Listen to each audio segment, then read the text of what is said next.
Hello everyone, I'm here with Jose, who is my friend from Colombia, and today we're going to talk to him about a lot of things. Hi Jose, thanks so much for coming. Hi Mehar, thank you for having me. One of the first things that I want to talk about, which everyone would also be expecting me to talk about since we are from Colombia, is Narcos and Pablo Escobar. Yeah, I know. Now it's very popular. Yeah. And it's a popular show for Netflix. Yeah. As well. It's an American production. Yeah. And where the main character or the main actor is a Brazilian. Yeah. And talk about different parts of the change history of the Colombia. Yeah. It's referring about 30 years ago. Yeah. In Medellin and the whole issue that we have there. Yeah. But it's good to see this production. Yeah.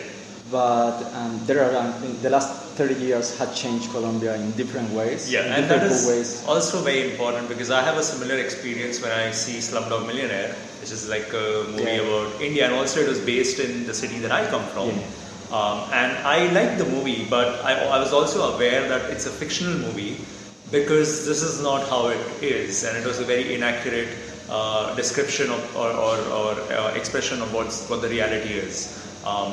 And I'm sure that's the same also with Colombia because even you are from Cali, and I'm sure that it's important for people to know that it is fictional. Yeah.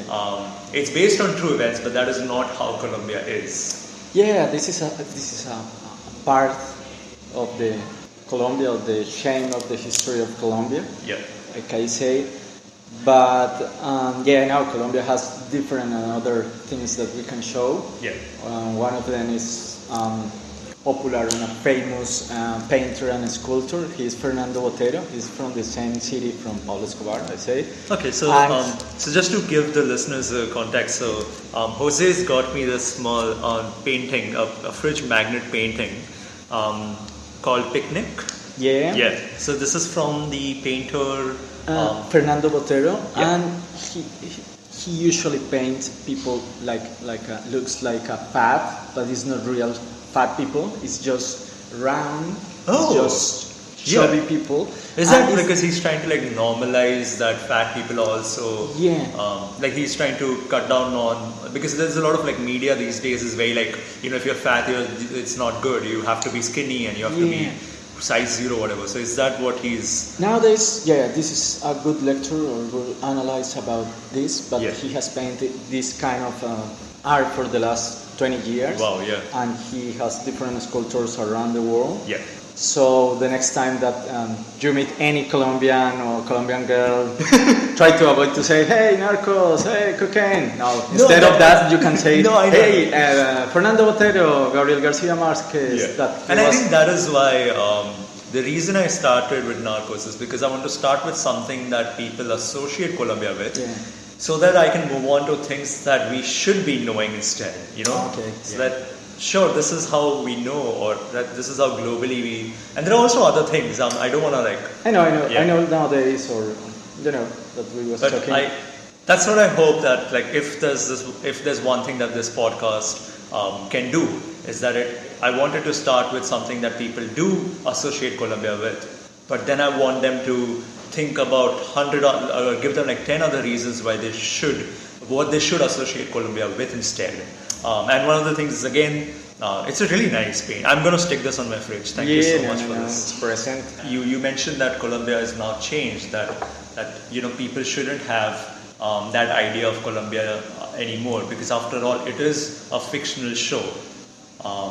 Also, so with Slumdog Millionaire, I liked the movie. It was a nice movie. It was flawed and it was problematic because it wasn't very accurate. Yeah. But I enjoyed it as a movie. Yeah. So when you see Narcos, are you still able to enjoy it as a film and separate it because of its wrong portrayal of Colombia?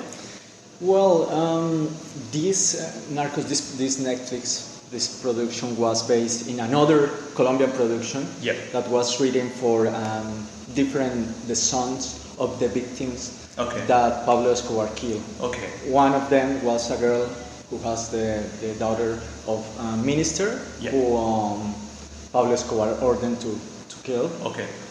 Because he not only export tons of cocaine to the United States. Yeah.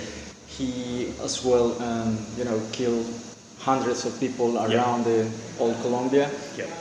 And even he has an internal war with another cartels. Yes. So in the 90s, Colombia was really difficult situation and thought.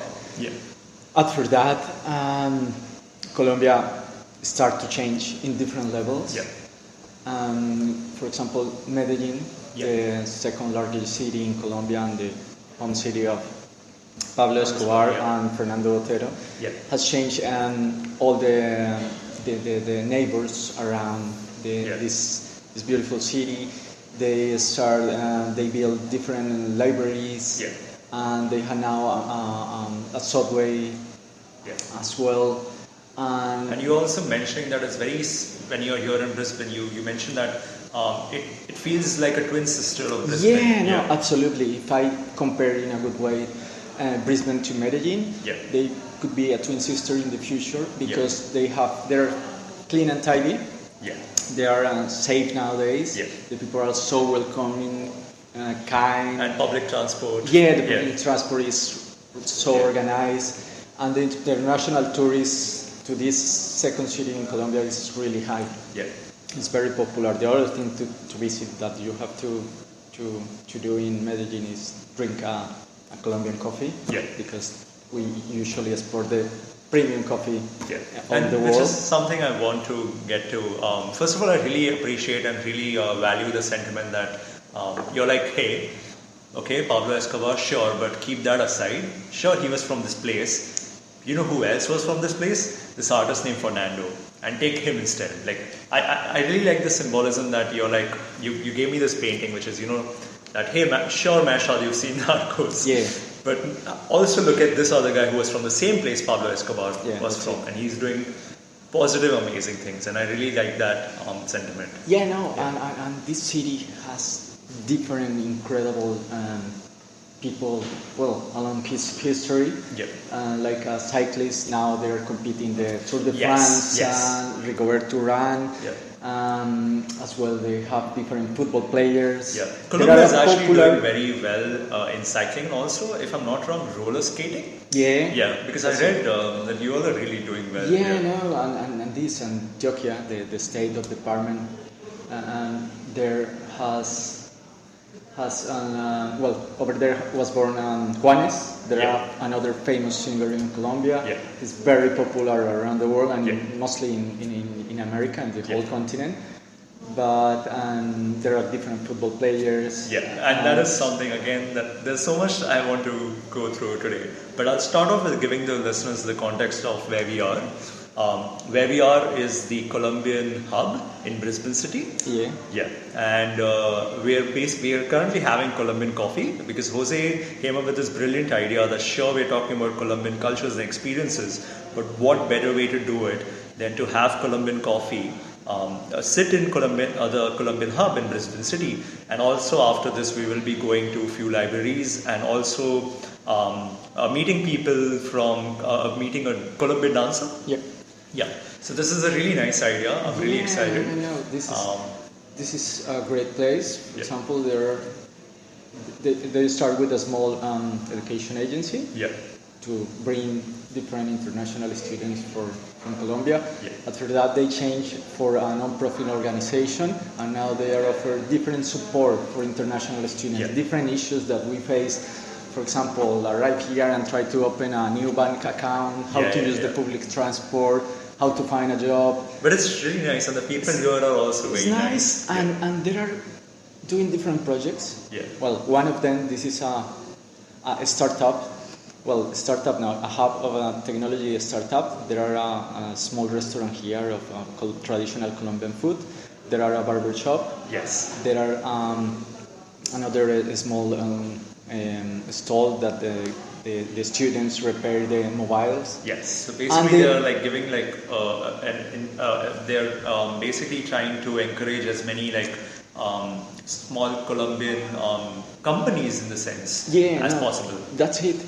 And an additional, I visit this hub accidentally because I was doing the interview for a a Colombian artist, Okay. an indigenous Colombian artist. Yeah. It was the first time that any Colombian indigenous come to Brisbane and meet the Aboriginal and interchange cultural backgrounds. Okay. Yeah, for me, for the point of view of journalists, is very innovative. It's pretty interesting. Yeah. And after that, I discovered that they are producing a new TV show or website. Yes. Series. Its name is The Australian Trip, or The Australian Trip. Yeah. And talk the story about any international student from South America who comes to Australia and start to study and face different challenge, but as well find different new things and discover not only Brisbane, the whole Queensland, because he traveled to Gold Coast and other different places. Because earlier, before we started, we met one of the people involved with the producer. The producer, yes. Yeah. And she was telling me about this, and I really found that it's a beautiful coincidence that she was telling me about this web series about international students from Colombia in Brisbane, which is crazy because I'm currently working on a web series about Indian students in Brisbane. That's pretty good. Yeah. So I definitely look forward to both the show, but I also look forward to helping out in whatever way I can because I really like the idea a lot. Yeah, no, that's it. One thing that about my experience here in Australia is that with new people from different backgrounds, different countries, and find that they are so skillful. All the peers and ambassadors, everyone has different skills, talents, and even hiding talents.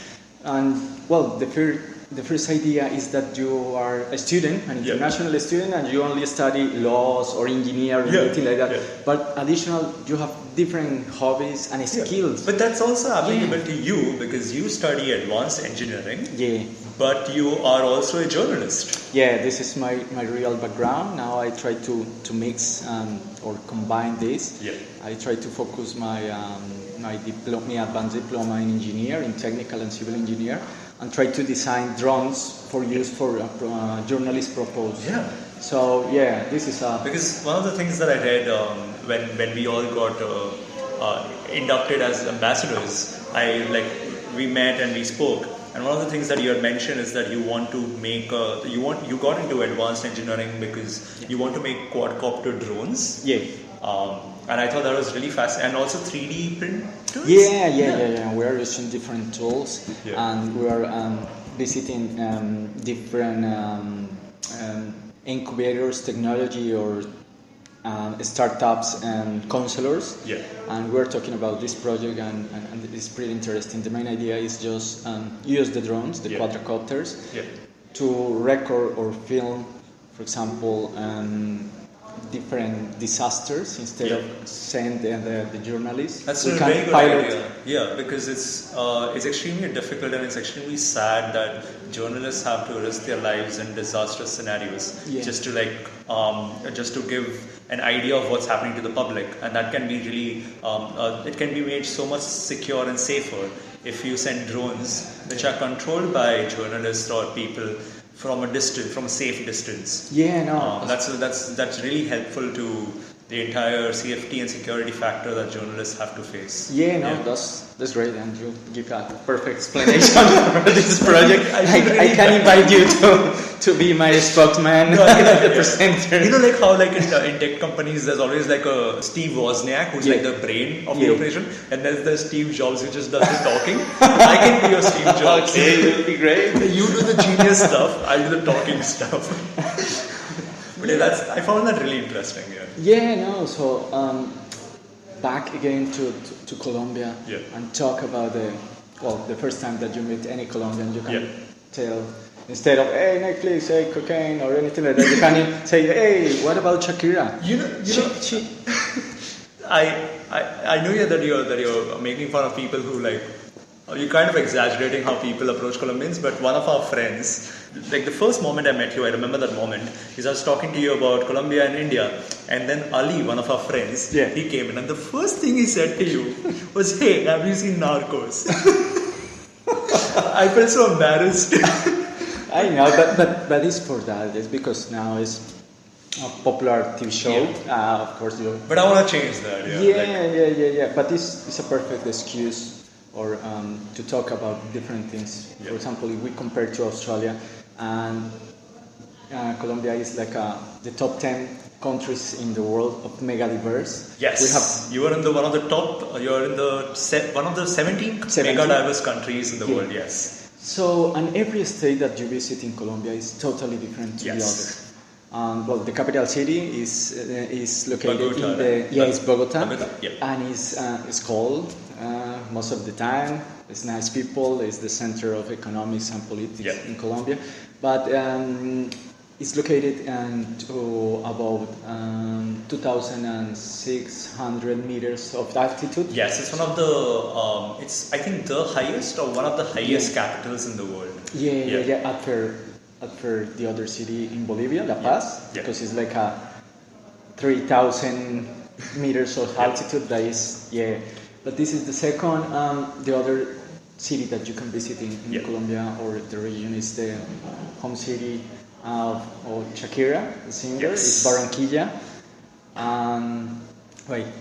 There you can go to the Carnival of Barranquilla, and it's pretty amazing because like in 3 days you only can dance and join to different dancing group. And most of the food that you can buy and visit in different stores is like a free. So imagine you have 3 days of party in a good way, but just dancing. And the festivals that you all have in Colombia is great and that's coming from someone who's from India. Like I thought we had all of the festivals in the world, but actually you all have a lot of festivals, and it was really nice. And you all also have one of the highest numbers of public holidays. Oh yeah, which is great. I know, like 15, 17. It's like so each month has 2 holidays. So and it's good you mentioned festivals, because currently we have what is called Diwali. And soon, because you're from Cali, what you have coming up is the Fiera de Salsa, right? In December? Yeah, that's it. Like, I want to talk to you about that because, so Diwali is going around, and of course, there are some people who celebrate Diwali in Brisbane. There are Indians in Brisbane. But I felt like I missed my home, because that was like the peak of that's when that's like one of the best moments in our year. That's like the festival that we all kind of secretly wait for. Like Diwali, like it's everyone's happy, everyone's celebrating, everyone comes together. So now that festival, Fiera de Salsa, and am I saying that correctly? Yeah. No, that's good. Now that's coming. Like, are you gonna miss home? What are your plans? Now in December, just keep enjoying Australia. Try to surf and finally. It's difficult. But the good things. I'm going to be honest with you. My story. I was born in a military base in Colombia. In Melgar or Tolemaida, close to the capital city. I just lived a couple of years there, but I didn't remember my childhood there. For that reason, I said I feel like a person who was born in Cali, because all my childhood I studied my primary school there, and it was really nice to have the friends playing football on the streets and have different friends from different multicultural background. Because mostly on the South America, we are not only we were colonized for the Spanish. But different to another empires and another countries and different colonizations, the Spanish or Spaniards mix with us.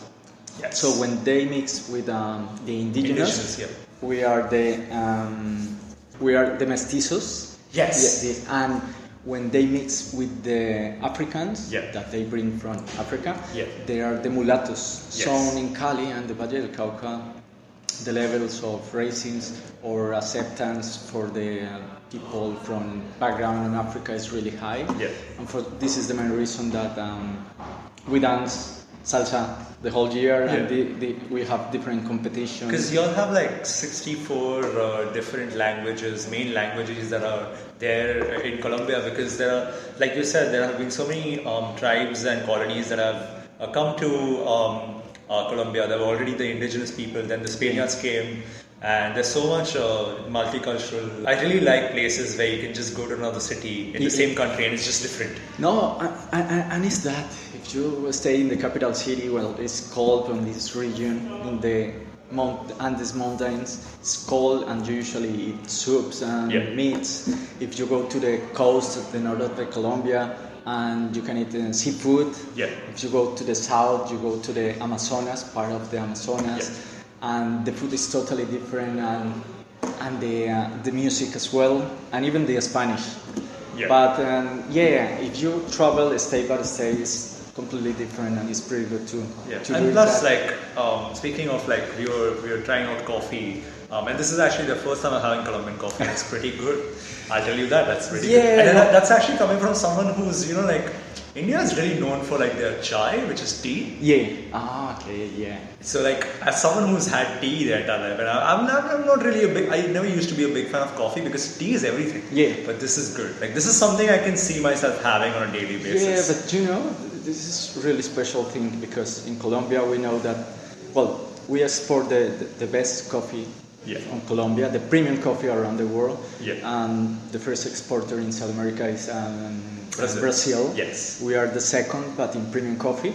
So there are many jokes that the Colombians never drink a good coffee inside the Colombia. So we must to travel overseas and drink a good Colombian coffee. And here probably like I was telling you, like this is something that happens in most countries, especially if the country is developing and sometimes struggling economy wise. It sometimes happens with India also. Is that like y'all are known for premium coffee and y'all export it everywhere. And like the joke is that you wouldn't have it in Colombia. You would have to come to Brisbane and have it. But it's the same with us because we export like all of our good quality mangoes. They all go everywhere else. We get like the second or third level mangoes here. The small mangoes, the baby mangoes. The best mangoes are always exported here. I think I heard different things about Australia as well. That Australia export the premium quality meat to China and Japan. But actually we are not eating the best meat in Australia, so probably we have now to visit Japan or China. All countries, whatever they're good at, right? They export the best everywhere else. Because I think that makes more money. I think it's just economy. So coming to things that we should know Colombia for instead of Pablo Escobar is you mentioned Shakira, which is obviously who doesn't know Shakira. That's it. Like I mean I remember I was in like 5th, 6th grade and I used to like Hips Don't Lie. Like that was like my favorite song because it's so catchy. And then other people like obviously football has now really come up thanks to James Rodriguez. Am I saying that correctly? Because I also James. I know in English you pronounce the proper way is James, but in Spanish it's James. Because I've heard like James, but I didn't want to screw up the pronunciation. And the other is Radamel Falcao Garcia. There are different football players now in the top 10, and as well cyclists and another sports. And skate and even the national sport that I heard about is Tegua. That's the thing where you throw the iron discs near the. It's like like a clay. It's like this. It's very autochthonal game. We usually play in the central region of Colombia, and it's pretty funny because if you want to play this, you must drink a beer at the same time, so it's more challenging. The idea is that you throw any stone to a clay, and there are if you hit any special another stones like this, they explode. They're like this exploding. You get points. That's it. And it's so funny. It's funny. Yes. And I heard that like most places that host these sports, like in local places where they host these sports, like the person hosting it, they won't charge money, but they will sell alcohol because everyone is always having. And I also forgot the special kind of alcohol that you all have. I think it starts with A. We have aguardiente. Yes. It's a strong spirit. If you drink that, you feel like a fire in your body. I don't know how to compare. It's like the tequila, mix of the tequila, agave, or the vodka. It's this kind of spirit, wild spirit. And the other that we have, for the indigenous, they produce another kind of drinks. The base are rice. Yes. Like a sake, but it's really strong. And the other is they use the pineapple. Yeah. The pineapple and the fermentation produce an straw flavor, and you get drunk as well. Just drinking this.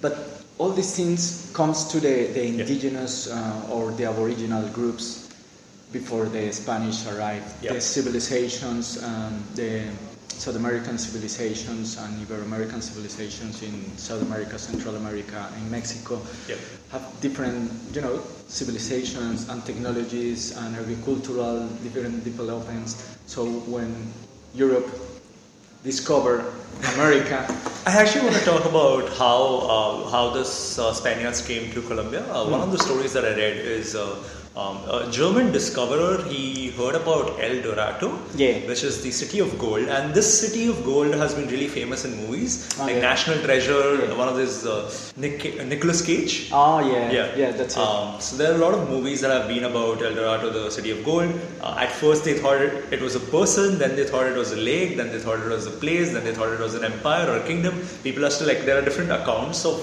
historians have different ideas about it. But basically, I heard that a German discoverer was like, hey, there's a city of gold. And then the Spaniards heard about it, and then the Spaniards came. They were like, okay, let's get gold. There are different stories about. I'm not sure which was accurate. No. Well, this is part of true and this kind of information and gossips. But there are one story that different Indian communities say that the Spanish start to arrive to these different parts of it would be Colombia.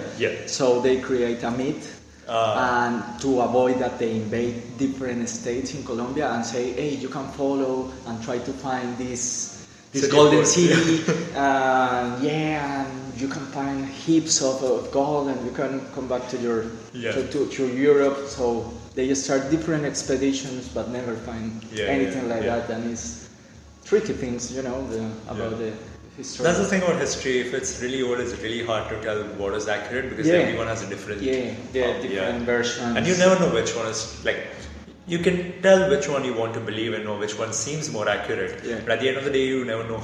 I see. I agree with you. But it was really exciting.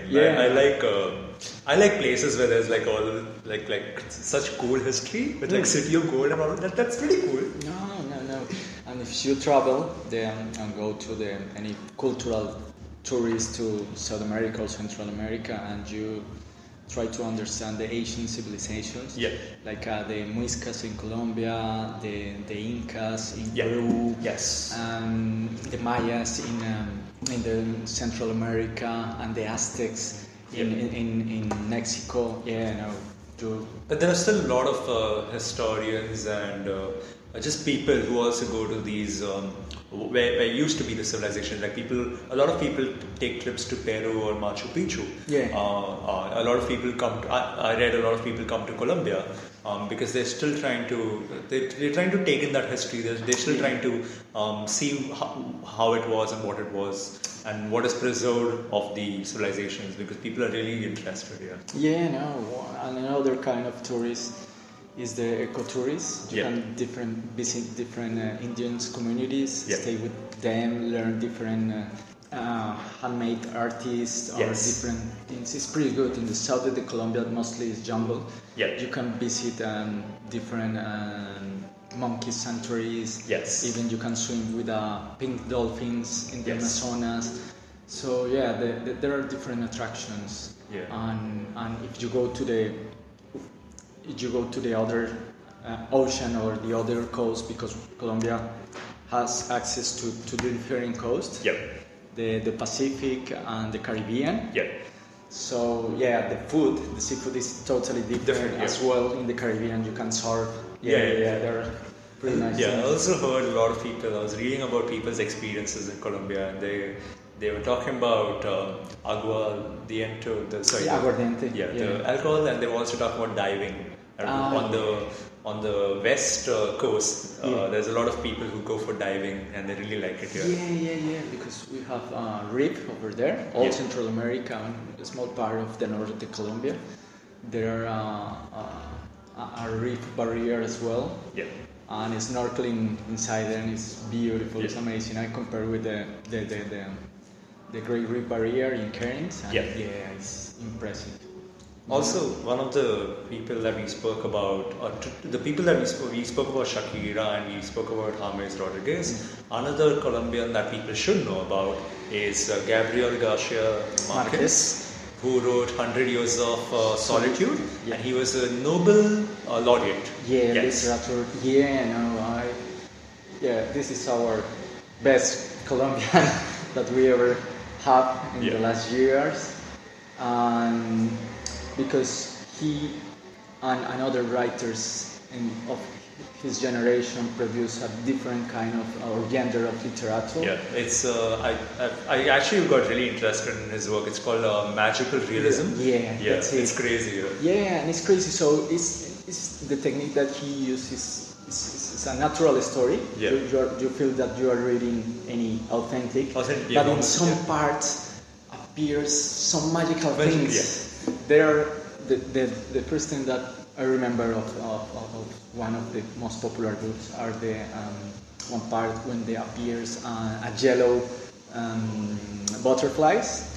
So it was pretty good when the first time that I arrived to Brisbane, because one of the shopping centers has the decoration is with yellow things, and I said, this is a good site. Also, there's so I spoke about Shakira, but there's also Ugly Betty, and a lot of people don't know, and I didn't know genuinely, is that Ugly Betty, the famous US sitcom, was actually the origins for that is actually the soap opera Ugly Betty, which is called Les Soy Ugly Betty. The Spanish name is Betty La Fea, but it's the same. Ugly Betty. And that soap opera, what people wouldn't know is that it's one of the most successful soap operas in the history of the world. And I don't know if you know this, but we actually had Ugly Betty in India. We actually made a remake of Ugly Betty. It was called Jessie Koi Nahi. So Jessie Koi Nahi, which basically means there's no one like Jessie. But it was like an official remake of Ugly Betty. And it's crazy how like a soap opera that started with Colombia is now remade in different parts of the world. I remember it was a couple of years ago that this soap opera was present and projected on TV, but it became really popular. Even we not only watch the soap opera on TVs, also some radio stations project or play the chapters, and it was a sweet story of a regular woman, ugly of course, and face different cultural things or barriers in a company of trendy, full of models. So the contrast and this character connect with the people because in some way we feel with that we are not models. We are not millionaires. Most of the series, TV shows, films, they all focus on this person who will be really beautiful that you can't really relate to, because not everyone is. No. People in real life don't look like models all the time. That's it. So it was an emotional opera, and all the people keep following. Different generations talk about that, and after that. United States, like always, or Hollywood, remakes some good things and produce internationally and globally. But it's good. Also Sofia Vergara, who's from Modern Family. She's really famous. And people really like her. I know. You know what I like about her is that she. A lot of people they go to Hollywood, even from India, they go to Hollywood, but they leave their roots behind. They become westernized. It's not bad to be westernized, but they forget where they come from. But Sofia Vergara has kept. She hasn't bothered. Like I don't like people who go to Hollywood and then change their accents. And Sofia Vergara is a good example of being proud of where you came from, and I really admire her for that. It was a long journey for her to achieve this level of popularity and join to this wonderful production. Sometimes with another Colombian students or friends, we joke like, oh, we have a strong pronunciation. You are speaking like a Sofia Vergara mother family. Oh my God, I know. Yeah, hey, Manny. Yeah. That's really nice because we have this actress called Priyanka Chopra, who's now in Hollywood and who's quite famous, who's doing really well. And like people like Sofia Vergara, people who like Priyanka Chopra, who come from another country and make it into a place like Hollywood, really inspires people from both our countries. Like I'm sure like there are women and children and girls who are looking at Sofia Vergara and being inspired. Like, hey, I can also someday. You know, they really like. It's really nice when people who look like us are represented on a bigger screen, because that gives you hope that even you can do that if you want. That's it. There are another story popular inside Hollywood, because I know he's a very popular actor. He's John Leguizamo. He was born in Bogota. Yes, he was in Romeo and Juliet. Yeah. He's one of these actors there. Yeah. But he has different backgrounds. He has Middle East background, Italian, and Costa Rican, I think, and Colombia. And sometimes he traveled to Colombia, doing some productions, shoot some videos, doing these things, and always he talk and say that he feel proud to be South American or like any other actor around the world. Yeah. Keep the roots, because this is the most valuable thing that we can, keep in nowadays. Because the globalization is not only learn English or travel and take selfies and food. It's important to share. Yeah, it's important to move with the times and accept new ideas and new perceptions. But it's also important to always remember where you came from and your culture and your background. Yeah, that's it. Every day I surprised from the people from India, because there are the stereotype that most of the people in India are brilliant mathematicians, and when you are here, oh, this is true, this is not false, this is not. Nice. Then I have that's the thing about stereotypes. They can be positive and negative. And while the stereotype of Indians being brilliant is not entirely true, but it's really nice when some people do. Reinforce that positive stereotype. I'm happy that there are Indians who represent the stereotype of us being brilliant. But the other stereotype, one of the positive stereotypes that I've always held about, and this is what I think this is the image that we have in India also about South Americans, is that you're always jolly, you're always very welcoming, very kind, very affectionate, very enduring. And it's nice that we're talking about India and Colombia or South Americans, is because we share a love for music and dance. Because dance and music is a big part of your culture, and it's also a huge part of our culture. And I think that's something that we really have in common. I want to talk about that because I work in a project in Colombia. Well, I work a couple of weeks in this wonderful project, and it was named Dance for Life. So there are a beer company who designed a campaign with an angels, actors wearing wings and going to the most popular nightclubs in Bogota, in Medellin, and in Cali, and bring water to the people who looks like quite drunk, and give free food as well. And invite to dancing. So you start to dance, you start to drink more water instead of drink alcohol. And some point we talk with the guys who designed this and say, hey, there are one relation about dance and drunk people. The people who usually dance or have skills to socialize easily in different ways, drunk less. The people who doesn't know how to make contact with other people in these nightclubs or don't know how to dance usually drink more. So let's going to push everybody to dance instead to drink, and it's working for some months and years. And That's the reason this is an advantage of dance, or a good way to use against the alcohol or the drugs. Because dance, what dance does is when you dance, it like relieves you in the sense that it makes you, you're living in the moment. And that is also something that alcohol does. When you have alcohol, all your inhibitions, all your restrictions, they go away, and you're just like enjoying the moment. And also a lot of times, what you mentioned, people who are social or can dance just without any influence tend to drink less because they don't have to. But a lot of people are so conscious and shy and anxious that they drink so that they can like stop overthinking or stop being really conscious, and they can just like let loose.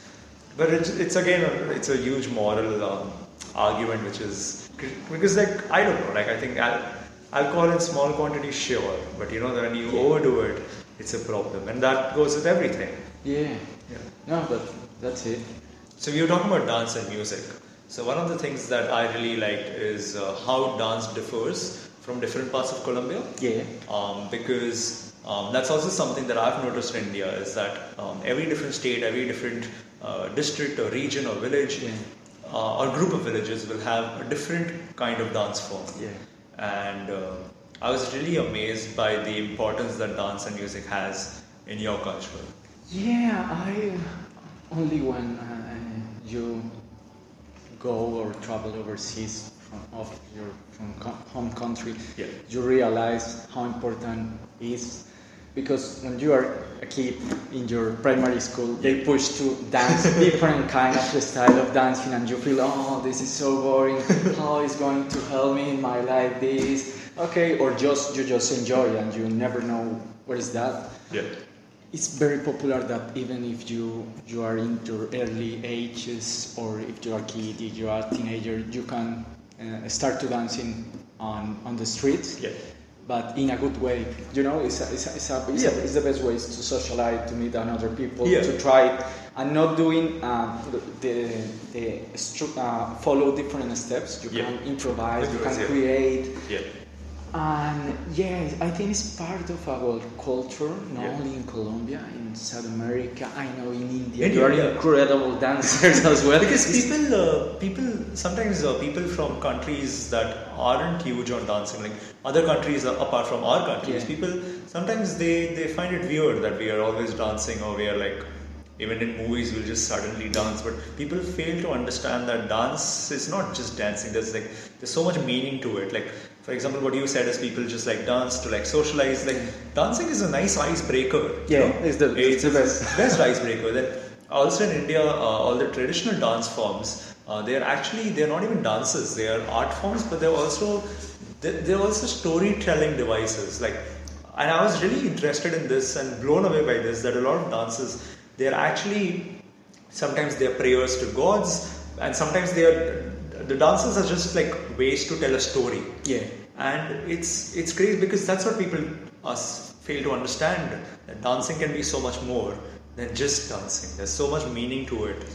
A couple of months ago I went to Cloudland. This is a popular nightclub here in Fortitude Valley, and there are some European girls and Aussie girls dancing salsa, and I said, hey, you dance pretty good, you know, steps. But okay, she get aside and tried to do it, and I tried to teach improvise some steps. But one of these girl just was stressed, tried to follow the step that the teacher teach her. And I say, hey, no, this is not dancing. Dancing is enjoy the moment. It doesn't matter if you make a mistake. Nobody is going to say, hey, you failed, you have 0, or dismiss this kind of style. No. Like, it's not supposed to be 1, 2, like, unless if it's like a very traditional dance which has a lot of like important steps. But like dances like modern Bollywood dances, or like even salsa, they are not necessarily supposed to be 1, 2, 3, 4. You can have your own version of it. No. I even did. This kind of traditional dance now have transformation. You know, there are different fusions, and as well, not only I really enjoy the dance salsa, as well like the electronic music. And one of the things that I found in this kind of or particular music is like you can dance whatever you want. Yeah. You don't have to follow anything. Yeah. You only can jump or you can move your legs or your arms. And also, I don't know if you know this, but salsa is actually huge in also India. Oh. Like, I don't know, I wouldn't say all of India, but at least like the cities, Yeah. the main cities, like at least in my city, there are a lot of my friends who are into salsa, and there are like classes, but there's also like the groups where like people who like salsa, they all come together, they all perform together. Yeah. And I'm sure it's not as original or authentic as the actual salsa dances or like the dances that they do in Colombia. Yeah. But in a way, I like it because it's like we saw something, we were impressed by it, we liked it, and then we tried to do it. And I really like that people are engaging with different cultures and different dances. It's important to be respectful, but I think it's also nice that people are trying to get, even like when I see girls and guys and girls here in clubs do little of Bollywood, a little of salsa, it actually makes me really happy that now it's so like it's spreading in a nice way that people are liking it. Yeah, no. I remember I live in Spain, in Madrid, and I have a roomie from England, and one night we just go out and to a popular nightclub there in this city, the Pacha, and he just asked me, please teach me one step of salsa or dancing, please. For me it's really difficult, but if I learn to dance this, I'm going to, impress. Impress different girls. Man, it was incredible. I just only teach him one step. Okay, one leg for one side to the other side, doing this and enjoy and move your arm like this, smiling all the time. Man, it was a successful guy the whole night. Hey, Josecito, I'm dancing salsa. Yeah, it's a good way to connect, to socialize. Even you produce endorphins. And here in Brisbane, in Queensland, it's very popular. And different the Latin generations. community is actually huge. Like I really feel I'm sometimes jealous where like I feel like if I was from South America, I would never feel homesick because everyone here is really like the community is huge. Not only the community, the Australians love to learn salsa. It's really nice where like a dance form helps to bring different communities together. Like the Australian community gets to interact with your culture because of salsa, and you get to interact. And again, like you said, at the end of the day, it's just a way to social. Like it's so much more, but it's also a way to socialize and connect here. Yeah, I think it's that. Also, talking about Australia and salsa and your culture, how was your experience, and how has been your experience in Brisbane? It's incredible. I work in other cities. I visit in South America, in United States, in Europe, and I found here that this is different world, different cities, clean and tidy. There are small details like the traffic. Everything is organized. The people are kind, and the thing that I love to Brisbane is like a big town. And it's like smaller than huge cities, but it's bigger than a town. It's like it's a good balance here. It's a good balance. The weather is not bad. It's easy to get around and visit them. Sunshine Coast, Gold Coast, and the thing that I love is eat different food for different countries. Taste. I love the ramen. I love the curries as well. Sushi, of course. It's really nice how like even on the street that we are on right now in the city, it's really nice because when I was coming, I just walked. I walked past in the span of 5 minutes. I walked past a Japanese restaurant, a Korean restaurant, and an Indian restaurant. Just the same street. It's really nice. I know, different taste. The other thing is the cultural events. That Brisbane offer. For example, the last 2 months ago, I doing a volunteer job in the Brisbane Festival. It was an amazing experience because in Colombia we have in the capital city we host the Ibero-American Festival of Theater. It's the same time, like a 1 month, and different theater companies around the world go there, and you feel that in 1 month you are in a theater, you know, you are acting, you are dancing, and you connect easy with the people, and all the reads that you have read, you can appreciate on a stage, and this experience connect me really deep with my home country. Because the volunteer job, I meet actors, even I dance in a flash mob with another dancers, and it was good. It was good dancing. And the other thing that this year especially, it was really important to me was the join the ambassadors program.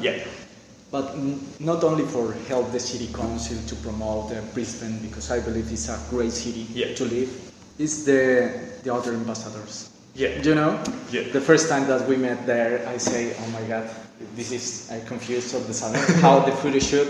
All the guys are, and the girls good looking and kind, and you start to reading the studies or the bio and say, oh, so interesting. Because I had the similar experiences, because when I met all these different people and spoke to them, and I'm still speaking to them, and like I'm learning about them, I'm knowing what they're doing, and every ambassador blows me away. Like they're so talented, it's an amazing group of people to be a part of. I feel that. It's incredible. Like we talked before, and they're not only that are what we are currently studying. It's the other thing. What are your hobbies? And your background and the way that we connect. And I say, hey, wow, the future is bright. It's good. There are so talented people. With social projects, innovative ideas. It's impressive. I really like that. As children, when we grew in our own home countries and our little cities, I would have never imagined that I would be able to go to a place and sit across people from countries that I only read about in geography, like countries that I memorized for my geography test. I would never imagine that I would be able to speak. And it's not just speaking, it's not just knowing, it's that I'm so comfortable. The reason that I know that one of the complaints that I get about the podcast is that it's too long. But I get so comfortable, I enjoy talking to everyone so much, and I'm never aware or conscious like, hey, we are from different countries, or hey, there's like uncomfortableness. It's not. It's really, it's so much fun. I feel so at home speaking to people from different countries. I don't know why. It's just so natural. It's a lot of fun for me. It always blows my mind that I'm able to do that. Well, but also to the other face of the moon is the challenge that the international students or new immigrant face here in Australia or in Queensland, I think in any other country or any other place, the language barrier, first of all. The other thing is the cultural shock, because we have different backgrounds and we have to adapt to this culture. That is not bad, but we need to understand and analyze our backgrounds and try to adapt that. And there are good things that we can use and we can enjoy, but there are another issues that we can improve. There are definitely. I think most international or almost all international students go through a struggle. And it's not just because today morning I was talking to another of my friend who is in UK right now, and we were just talking about like it's hard sometimes at the start especially. And I think that's why it's very easy for me or like international students to connect or talk, because we are from different backgrounds and countries and languages and all of that. But then also we share a very fundamental thing, which is here we are outsiders, and that means we have all had the same struggles and similar experiences. And I think that's why we are all different and yet all the same, because this one experience connects us all. Like we've all been international students and outsiders, and we're all trying to learn and go through this. That's it, my hair. And what was, on a closing note, my last question is, what was your most memorable, and I think I can guess because you've already mentioned that, but what was your most memorable experience in Brisbane? Well, I remember the first time that we went to with another peers and ambassadors for the rugby game at the Suncorp Stadium, because it was our first. The Queensland Reds game. Yeah, and I shoot some photos. Yeah, you took so many nice photos. And we start to meet each other. At the beginning, all of them we were like a shy. But after the game, hey friends. And through the months, this experience has been incredible, amazing. We have to balance our studies, our work, and try to find any free time to doing these activities, but it's good. The other experience, the Brisbane Festival was amazing, because all this theater environment, the dancing, and meet the people face to face, talk with an artist. Do you think maybe the reason that you connected so much with the Brisbane Festival is because it was the most similar thing in the city to the festivals back home? Like if you think of it. Well, in the capital city. It was a good way. It was like Brisbane's version of the festivals that we have in Colombia. That's it. And I talk with a couple of coordinators and say, hey, we can do or propose for the next year. Next year's any Ibero-American partner or anything like that, or invite different companies here. That's pretty good. Nice experience. One of the experiences that we both share, as you who has background in journalism and me who has background in theatre and filmmaking, is that at the end of the day we're both telling stories. And that is when you do it, that's actual stories, or you're basically telling the story of what's happening in reality. When I do it, I try to tell what's happening in reality, but through a story that is fictional. But I like how this podcast in this moment, as a journalist, as someone who is interested in journalism, as someone who is interested in filmmaking, we are making a podcast which is another form of storytelling, and it's like in the middle. It's also like we are talking about topics, but it's also real lives and real stories. And this is a very good moment where like all the worlds are colliding. No, that's true. It's incredible, and it's good. I was listening the podcast of Seikar, and she talked so many interesting things. How do you perceive or you guide the idea of another culture, and how do you understand nowadays, and how is your perception through the social media?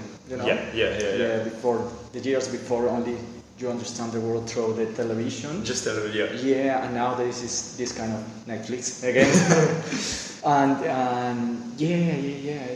It's nice. We've come like full circle. We started with Narcos and Netflix, and then we covered everything. We covered most of the things that people should know Colombia for. And now we're back with Netflix. And this has been a really fun experience for me.